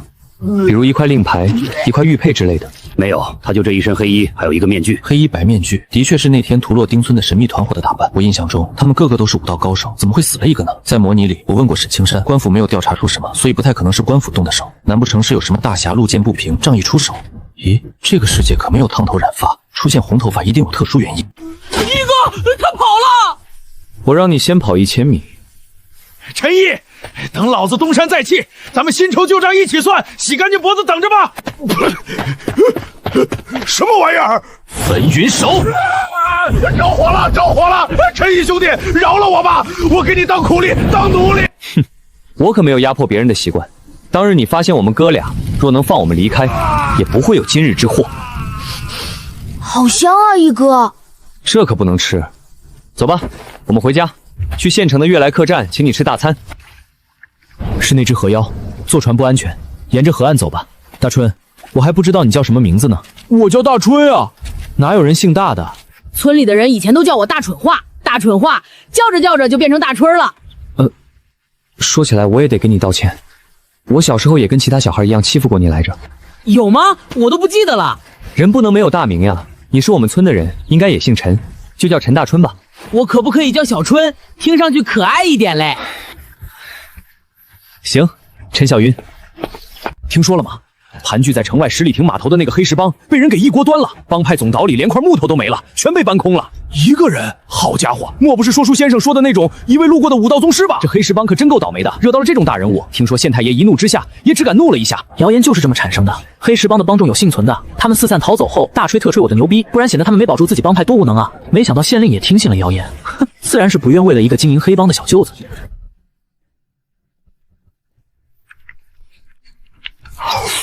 一哥，这个红烧肉真好吃，好吃就多吃点儿。哦，坐稳了，我们出发去白云县。白云县，因县界四周这圈白云岭得名，景色虽美，却只是个穷地方。离开黑石帮码头半个月，总算快到了。有妖气，一路上总能看到残留的血液痕迹。进了白云县地界，看到更浓了。第2次模拟里说过，这里的斩妖司和县衙根本对妖族的保护伞。不过也好，妖族要3倍，反倒会圈委屈，就是山 C 路了。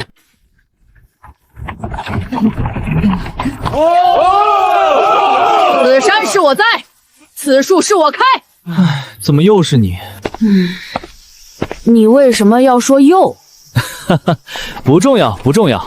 你们打不过我，还是让路吧。我们20个兄弟打不过你一个，莫非你这马车里装了200个人？什么？车里有200个人吗？一哥，他们在哪儿呢？我怎么看不见他们呀？马车里只有一个傻子。大哥挺好，小妹冒犯了，你就当我们是个屁，把我们放了吧。大哥饶命！我上有8十老母，下有妻妾成群，实在养活不了一大家子了，才出来劫道呀。大哥，我真是第一次啊！你过来，过来，老实交代，敢说一句假话，我砍了你脑袋！大哥，您叫我过来是。你头上为什么有红色的头发？我以前是赤心门的徒弟，我们赤心门修炼的外功叫星火功，这门功法的境界越深，头上红发就越多。听说门内长老都已炼至圆满，个个都是满头红发飘飘。你是赤心门的徒弟，怎么跑到这儿当山贼了？这星火功修炼的时候要注意血气燃烧的火候，我一个没控制稳当，功法暴走，把丹田烧坏了，无法再修武道，就被扫地出门了。后来家乡闹蝗灾，官府添了救济粮，爹娘都饿死了，我走投无路，只能当山贼。赤心门又多了一条屠村案的线索，回头在模拟里去查一查，顺藤摸瓜，总能找到真凶。对了，你们山寨的二当家是个二五贼，小心点。唉，真倒霉，怎么碰到巨灵境以上的武者了？白云县里的巨灵境武者我都认识呀。小心二当家，二当家怎么了？穿越到这个世界后，也来过不少次县城，没想到再回来，竟是经历了这么多事。大爷，这些冰糖葫芦我全买了，不用找了。今天遇到活菩萨了啊！客官里面请啊，打尖还是住店啊？住店，1日3餐，4菜1汤，按时供应啊。没问题，马上给您安排。楼上请。小客官，你为何这般看着三娘呀？老板娘，你不觉得咱俩似曾相识吗？客官，你是不是见到每个女人都这么问？没三娘我啊，可不喜欢比自己年纪小的哦。还好模拟就是模拟，不是什么平行时间线，和老板娘的情缘只停留在第一次模拟里就够了。大春，我要先去我三姐家看望她，你在这家客栈里先住下。我知道。记住，你是客人，不是去打工的。人家叫你干活，别傻乎乎的帮着干。爹娘保佑，让四弟能死里逃生。大哥二姐至今杳无音信，若四弟也不在人世，叫我如何是好？想来是相公当差回来了。三姐，四弟，这是你，太好了，你没事，你回来了，让你受委屈了。这是我外甥女吧？来，楠楠叫舅舅。舅舅吃糖。这孩子第一次见舅舅就要糖吃，给你机灵的。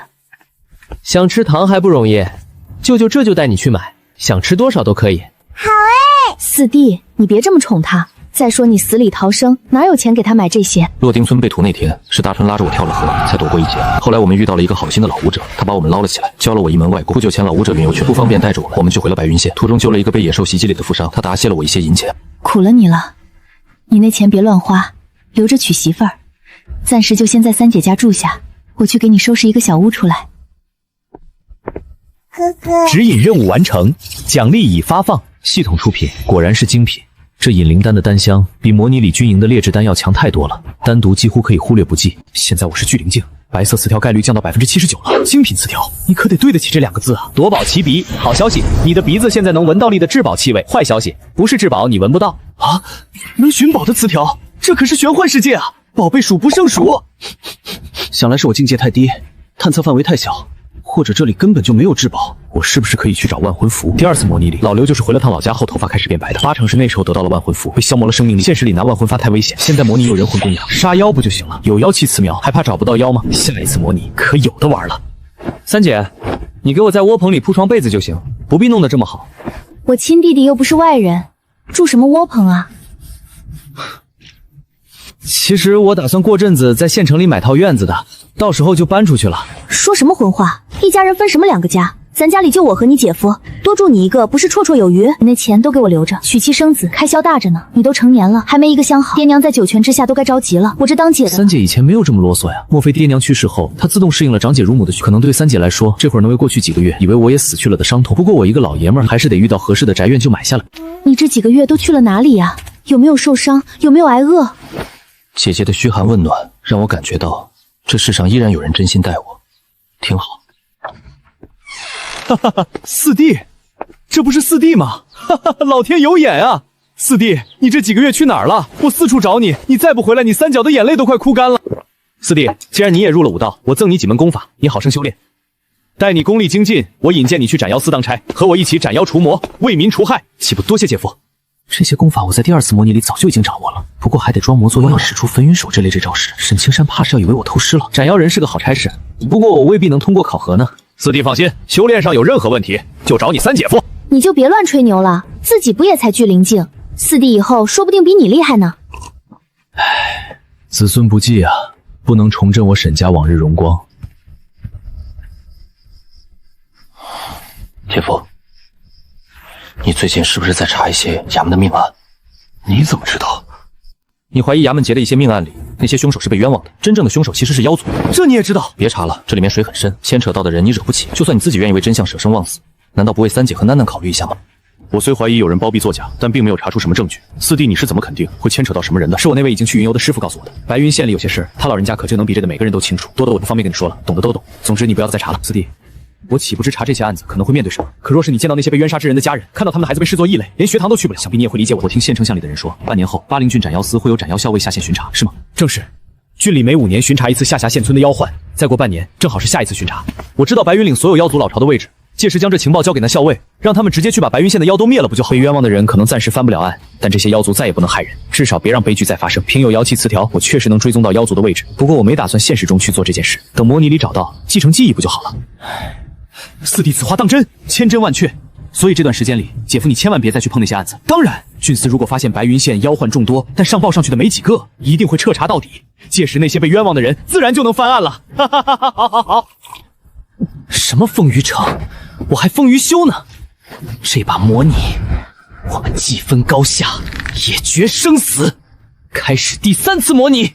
模拟开始，朝辞白帝彩云间，千里江陵一日还。你挣脱了黑石帮的枷锁，并亲手将他们物理超度。自洛丁村被屠后，你和大川终于回到了白云县，拥有夺宝奇笔、有妖气这俩词条，外加知道万魂幡的存在，你萌生了一个绝妙的主意。第1年，18岁，成功抽取词条，厉不厉害？以坤哥，白，当你使用基尼太美词条中的唱、跳、rap、篮球等技能后，观赏者会被你的个人魅力深深迷住。是否调整词条？哟，词条效果居然还整起武魂融合技了，这是我第一次看见2个词条有明确的搭配关系。可惜都是白色，现在的我可不会浪费2个格子去装白色词条。你选择了否？模拟开始了，好，万魂谱，我来了！哈哈哈，万魂幡真够邪门的，还没得到呢，就已经有魔化的趋势了。幸好有模拟，能让模拟中的自己先去探探路，搞清万魂幡到底有多邪性。你在县城里买了一匹快马，马不停蹄，星夜兼程，前往老刘的老家巴州巫山郡洪洞县。老刘这会儿还在苏州边区里做杂役呢。万魂幡大宝贝，等着我，你只属于我陈毅。接。巴州位于中原大地的西部，青州则位于中南部，2州有接壤。你单骑快马飞驰在一望无际的大平原上，途中几乎一刻不停，2个月便到了目的地。是不是还不够靠近？夺宝奇笔已经装备，如果附近有至宝，应该能闻到才。你并不知道老刘具体在哪个位置得到的万魂幡，只好在洪洞县四处溜达，来个地毯式搜索。几天后，整个县大体都逛了一遍了。我虽然境界不高，但好歹是个史诗词徒，探测范围总不可能只有身边几百米吧。这几天至宝的味道没闻到，妖族活动留下的妖气你倒是看见不少。思来想去，你觉得只有一种可能，万魂幡还没来。老刘是在第17年得到了万魂幡，只要能截胡老刘，就能获得万魂幡。所以你决定先回白云县，让洪洞县的一切不因为你的出现而产生偏差。17年，我等得起。这辈子不乱吃药，就不会像上辈子那样短命。到达白云县地界后，你想起模拟前和沈青山的约定，你骑着马在白云岭里溜达了一些日子，去白云岭转一圈，看看白云岭的妖族都藏在什么地方。当你看见一缕妖气时，就沿着这缕妖气越来越浓的方向去追踪。你发现颜色不一的妖气最终都会汇聚在3个地方，显然这3个地方就是白云岭妖族势力的3个老巢。你没有深入虎穴，只是凭过目不忘将这3个位置牢牢地记住。当你回到白云县城的时候，来自郡司的斩妖校尉和他的巡查团队已经入驻白云县，县城里一片张灯结彩，鞭炮不断。你听说胖得走不动路的县太爷当天亲自下地迎接，总是黑着一张脸，好像人人都欠他200两银子的风余城，面对郡司的斩妖校尉也低下了骄傲的头颅，出城50里迎接。在给斩妖校尉提供消息之前，我觉得应该先了解一下这个人，万一他和风余城等人是一伙的，自己岂不是一头撞枪口上了？你和一些好事的老哥打听了一下，了解到这位校尉拒绝了县城里所有士绅豪门的拜访。按常理来说，钦差大臣到了地方，那就是明着贪污的好机会。他谁都不接见，只专注于巡查工作，应该是个好官吧？这世上的确有贪官，但不能一棒子打倒所有人。不过稳妥起见，你觉得还是应该写匿名信，偷偷送进驿馆就好。你还知道回来？你这一次消失的比上次屠村后消失的还久，你想吓死我是不是？陈韵，别生气了，四弟是去忙正事了。他一个无业游民有什么正事？闭关练功。好，欺负我不懂武道。行，你是去闭关，麻烦你下次闭关前跟姐姐说一声，去哪儿闭关了，要闭多久，行不？四弟，你是不是调查妖族老巢去了？为何不和姐夫商量？我可以调我手下的斩妖队帮你。不必这么麻烦，我已经全部查清楚了。四弟好本事，是你那神秘的师傅帮你的吗？算是吧，妖族的位置都写在这封信里了。我打算今晚偷偷送进驿馆。我不希望你牵扯进来，以免给你带来麻烦。姐夫，你要自己去送。风余城这会儿可能已经盯上沈青山了，让他去送信不是个好主意。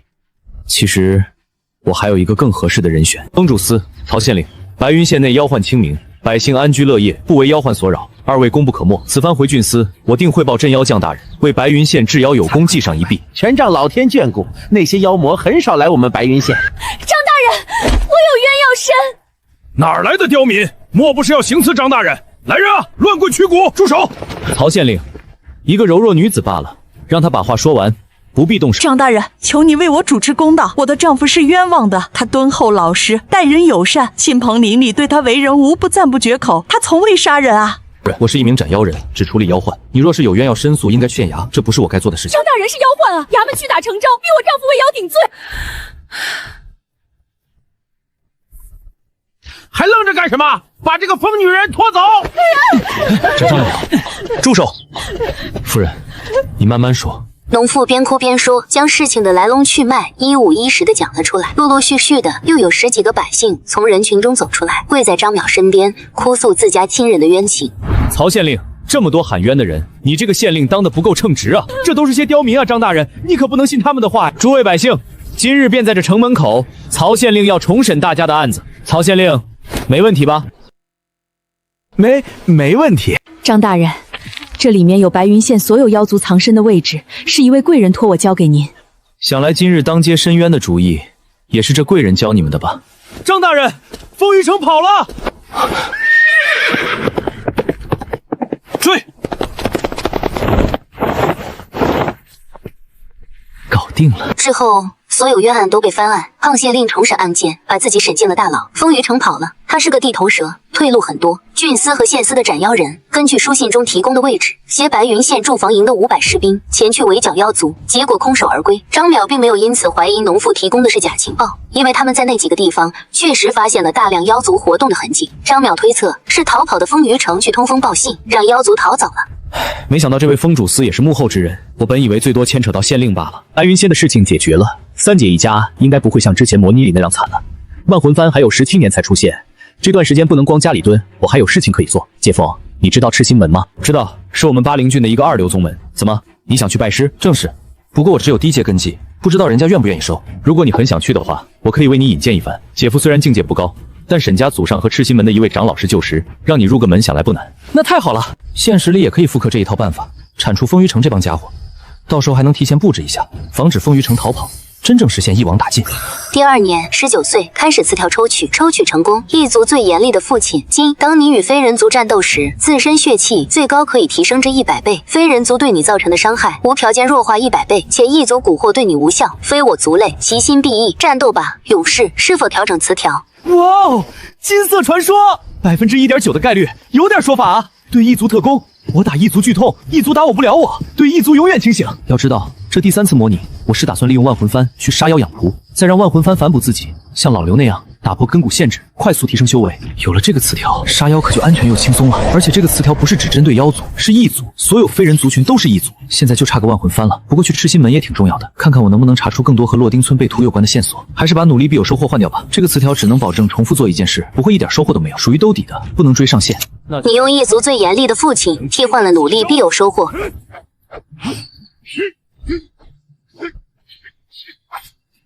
离开白云县之前，你去了一趟悦来客栈，给了老板娘一笔钱，麻烦她关照一下大春。在沈青山的引荐下，你加入了赤心门。你就是陈毅。赤心门，万魂幡，洛丁村的仇，我来了。